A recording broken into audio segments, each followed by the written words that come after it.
Active listening is very different.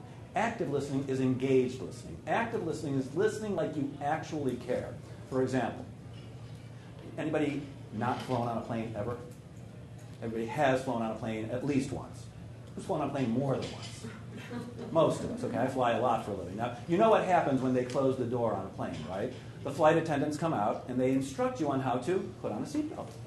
And here's where the emergency exits are in case of emergency. And don't worry, the lights are going to light up on the floor. Don't worry, it's all going to be good. And put on, you know, when the mask drops down, put yours on first and your child's on second. Does anybody listen to that speech? Anybody?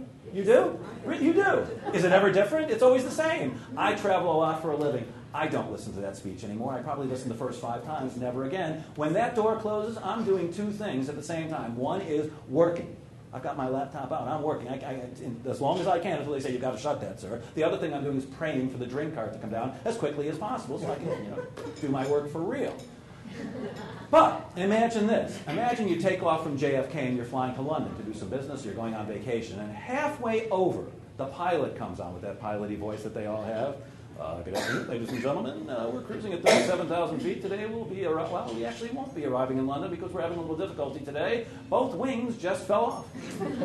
We're going to be plummeting into the ocean at about 500 miles an hour very shortly. Your flight attendants will now come back out and review the safety procedures. Even though you listened before, will you listen differently this time?